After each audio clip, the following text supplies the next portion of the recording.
Hello everyone, and welcome to BL Stories for You. This is a channel where you'll find unique, original stories written by me. So get comfortable, take a breath, and let's dive in. Kaenar returned to his chambers long after the garden had gone quiet. The moment the doors closed behind him, he leaned against them and let out a slow breath he hadn't realized he was holding. His chest felt strangely tight, his thoughts louder than usual. He replayed the night in his mind, Sinraya's calm voice, the soft glow of the garden, and the way he had spoken about his mother without even meaning to. That wasn't like him. Kaenar had survived by keeping his emotions locked away. Feelings made people careless. Feelings made people weak. Yet tonight he had let his guard down with a stranger, someone he barely knew. He shook his head. It was the flute, he told himself firmly. Nothing more. Music had a way of pulling memories to the surface. That was all. He straightened, changed for bed, and reminded himself that he was the Emperor of Umbraeth. He could not afford softness. Not now. Not ever. When sleep finally came, it betrayed him anyway. In his dream, Sinraya sat beneath the moonlight, the flute resting against her lips, her eyes calm, distant. Morning, or what passed for morning in Umbraeth, came quietly. Aarhiya was sleeping peacefully when the door to his room burst open. He jolted upright with a sharp gasp. "Who dares?" he began, his voice loud and indignant, pure instinct taking over. Then he froze. Kaenar stood over him, arms crossed, eyes unreadable. Aarhiya's heart dropped. He swallowed hard and quickly bowed his head. "I'm Sora. I must have been dreaming. I thought I was someone important." Kaenar raised a brow. "Then you should keep dreaming," he said dryly. Embarrassment burned across Aarhiya's face. Kaenar turned away. "Get up. We're starting training." Aarhiya blinked, confused. He glanced at the jar of time beside his bed. "But it's not even morning yet. And I thought you had a council meeting today." Kaenar stopped mid-step and turned back sharply. "Mind your business," he snapped. "This is my kingdom. I know what it needs better than a group of old men with swollen bellies." For a split second, Aarhiya just stared at him. Then he laughed. The sound slipped out before he could stop it, soft, surprised, and very real. Kaenar looked at him, clearly taken aback. He said nothing, but something flickered in his eyes, something almost like satisfaction. His expression hardened immediately. 5 minutes, Kaenar said coldly. "Be ready. Meet me outside." Aarhiya scrambled out of bed. "Wait, I haven't even eaten." Kaenar was already walking away. "Not my problem." The door closed behind him. Aarhiya groaned under his breath and rushed to get ready, once again regretting the day he ever stepped foot into Umbraeth. When Aarhiya finished getting ready, he hurried out into the courtyard, still adjusting his clothes as he walked. The air was cool and heavy, the kind that made everything feel quieter than it should. Kaenar was already there, standing beside his horse. Calm. Unreadable. Exactly as ever. The guards straightened the moment they saw him. "I'll be going out," Kaenar said, his voice firm. "None of you are to follow." The guards exchanged quick glances, clearly shocked, but no one dared question him.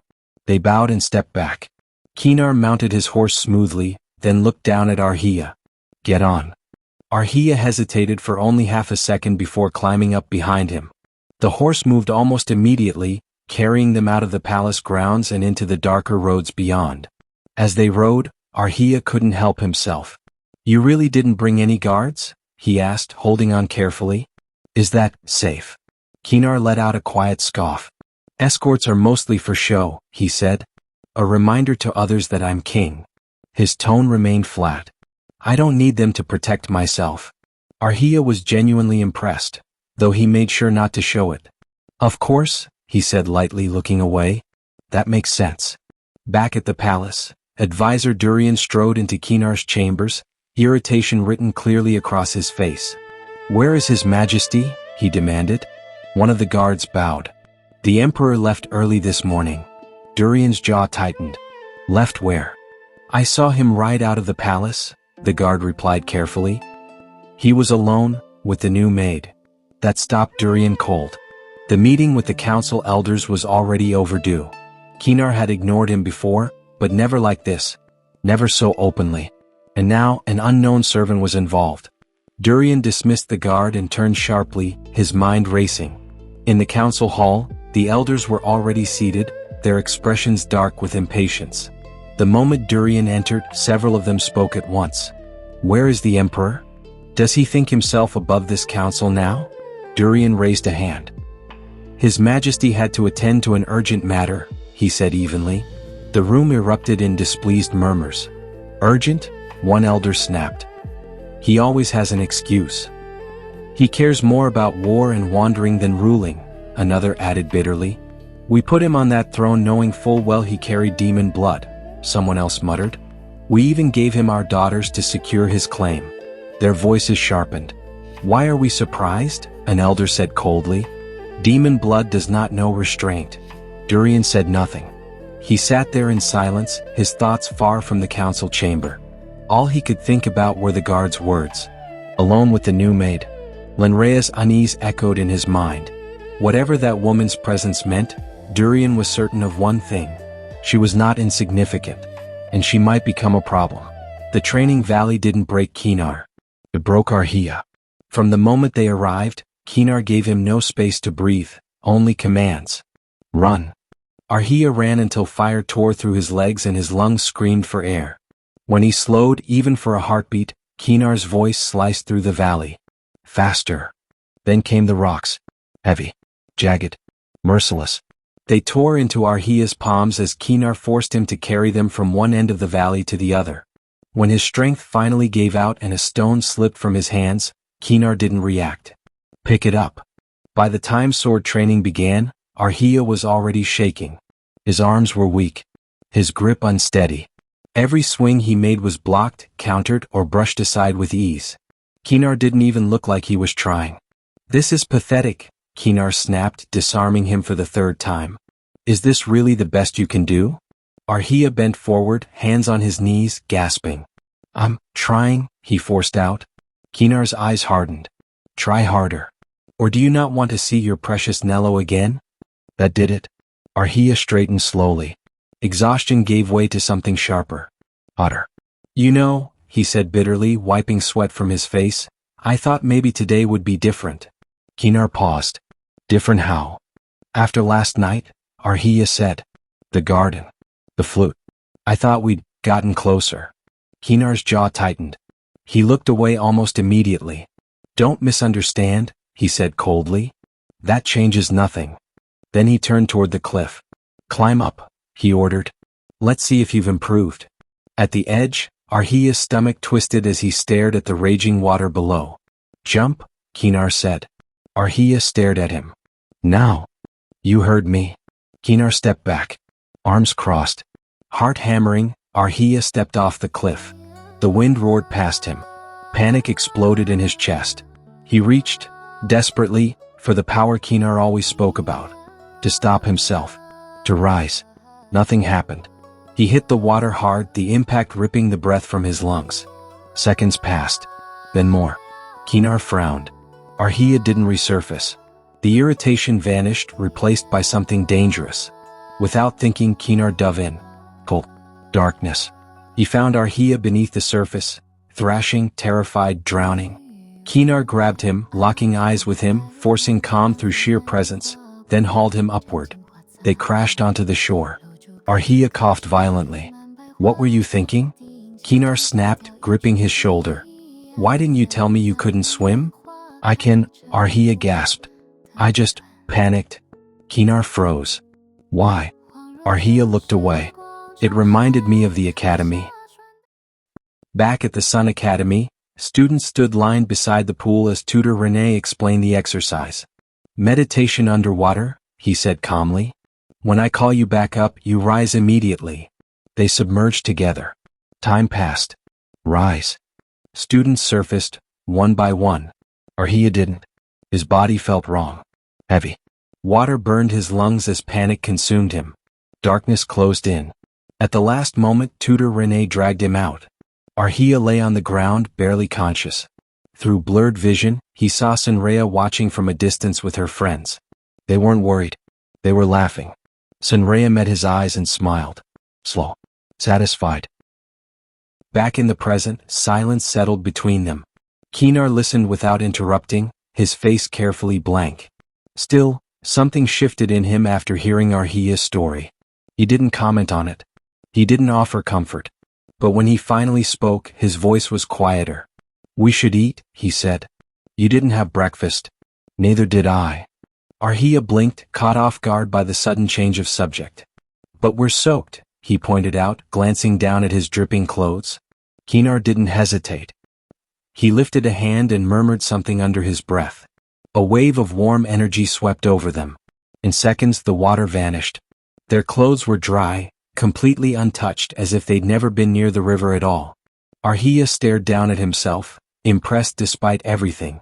"Show off," he muttered. Kaenar pretended not to hear. He turned and began walking away, summoning his cloak as he moved. After a moment, Aarhiya followed. He was still shaken but oddly comforted by one thing. Kaenar hadn't mocked him and he hadn't pushed him back toward the cliff. Far from the valley, deep within the woods, Polar worked quietly in his laboratory. Glass vials bubbled over a low flame as he carefully mixed herbs and powders, his entire focus fixed on the potion forming before him. When it was finished, he poured the medicine into a small cup and carried it into the adjoining room. Nelo lay unconscious on the bed, his breathing slow and steady. Polar paused, studying him. "You know," he said aloud, mostly to himself, "you're far too handsome to be causing this much trouble." He stepped closer and lifted the cup toward Nelo's lips. Suddenly Nelo's eyes flew open. "Your Highness," he shouted hoarsely. "Aarhiya?" Polar dropped the cup.